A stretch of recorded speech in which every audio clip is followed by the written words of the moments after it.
నా పేరు మేకల సుగుణారావు. బీసీ సామాజిక ఉద్యమ నేతను. ఈరోజు కాంగ్రెస్ పార్టీ ఏదైతే 42% రిజర్వేషన్ను బీసీలకు ఇస్తాము చట్టసభల్లో అని చెప్పేసి అయితే స్థానిక సంస్థల ఎన్నికల్లో అని చెప్పేసి మాట్లాడారో, అసెంబ్లీ తీర్మానం చేసిందో, ఇవాళ ఇవన్నీ కేవలం ఎన్నికల కోసమే అని చెప్పేసి రూఢి అయినటువంటి స్థితి ఇవాళ చాలా స్పష్టంగా కనపడుతుంది. ఇవాళ ఏదైతే ఇవాళ ఉన్నటువంటి గౌరవ ముఖ్యమంత్రికి కానీ ఇవాళ ఉన్నటువంటి కాంగ్రెస్ పార్టీకి కానీ బీసీలను మోసం చేయడం అనేది తరతరాలుగా జరుగుతున్న విషయం ఇవాళ ప్రజలకు తెలుసు, బీసీ ప్రజానికానికి తెలుసు. ఈ 42% రిజర్వేషన్లు ఇవాళ కాదు, ఇవాళ 1992లోనే మండల్ కమిషన్ రిపోర్టు చాలా స్పష్టంగా బీసీలకు చట్టసభల్లో, స్థానిక సంస్థల్లో, విద్యా ఉద్యోగాల్లో, సంక్షేమ రంగాల్లో 50% ప్రజలు ఉన్నారు, వాళ్ళకు 50% వాటా కావాలని చెప్పేసి మండల కమిషన్ ఏనాడో తీర్మానం చేసింది. 92 నుంచి ఈనాటి వరకు కాంగ్రెస్ పార్టీ అనేక సందర్భాల్లో కేంద్రంలో అధికారంలో ఉంది, రాష్ట్రంలో అధికారంలో ఉంది. నీకు నిజాయితీ ఉంటే బీసీలకు స్థానిక సంస్థల్లో చట్టసభల్లో రిజర్వేషన్లు ఇవ్వాలనేటువంటి కాంగ్రెస్ పార్టీకి నిజాయితీ ఉంటే ఏనాడో ఇచ్చేది. ఈ 50 సంవత్సరాల అధికారంలో కేంద్రంలో రాష్ట్రంలో ఉన్న నీవు ఆనాడు అధికారంలో ఉన్నప్పుడు రిజర్వేషన్లు అమలు చేయాలనేటువంటి చిత్తశుద్ధి లేదు, అమలు చేయాలనేటువంటి ఆకాంక్ష కూడా లేదు.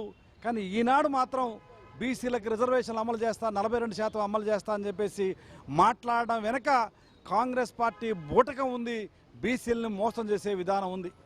కాంగ్రెస్ పార్టీ రేవంత్ రెడ్డి గారికి తెలియదా ఆర్డినెన్స్ ద్వారా ఆర్డినెన్స్కి ఏమాత్రం శక్తి సామర్థ్యాలు ఉంటాయి, చట్టపరంగా ఈ ఆర్డినెన్స్ ఏమాత్రం నిలబడుతున్న విషయం ఇవాళ గౌరవ ముఖ్యమంత్రి గారికి తెలియకపోవడం కాదు. ఈ ఆర్డినెన్స్ మీద ఎవరైనా హైకోర్టులో పిల్లేస్తే వెంటనే ఈ ఆర్డినెన్స్ కొట్టివేయబడే అవకాశం ఉంది. అంటే ఆర్డినెన్స్ ద్వారా బీసీలకు నువ్వు చెప్పబడుతున్న 42% రిజర్వేషన్ ఇవ్వడం సాధ్యం కాదు అని చెప్పేసి తేలిపోయింది. చాలా స్పష్టంగా మీకు తెలుసు, కాంగ్రెస్ పార్టీకి తెలుసు, రేవంత్ రెడ్డి గారికి చాలా స్పష్టంగా తెలుసు. ఇది కేంద్ర ప్రభుత్వంలో పార్లమెంటులో చట్టం కాకుండా, పార్లమెంటులో బీసీ రిజర్వేషన్ల బిల్లు ప్రవేశపెట్టకుండా, 9th షెడ్యూల్లో చేర్చకుండా బీసీలకు స్థానిక సంస్థల ఎన్నికల్లో 42% రిజర్వేషన్లు ఇవ్వడం సాధ్యం కాదు అనే విషయం చాలా స్పష్టంగా గౌరవ ముఖ్యమంత్రి గారికి తెలుసు. అయినా కానీ ఇవాళ బీసీలని మోసం చేయడం కోసం, బీసీలని ఇవాళ చట్టసభల్లోకి రానియడకుండా చేయడం కోసం ఇవాళ చేస్తున్నటువంటి కుట్ర తప్ప మరొకటి కాదు. ఇవాళ మేము అడుగుతా ఉన్నాం రేవంత్ రెడ్డి గారిని, నీ చట్టసభల్లో మీ మంత్రివర్గంలో ఎంతమంది బీసీలని మంత్రులుగా చేసినవో ఇవాళ చెప్పాల్సిన అవసరం ఉంది. ఇవాళ ఎంతమందికి బీసీలకు టికెట్లు ఇచ్చినవో చెప్పాల్సిన అవసరం ఉంది. నిజంగా నువ్వు అధికారంలోకి వచ్చే ముందు బీసీలకు సంబంధించిన అనేక అంశాలు మాట్లాడావు.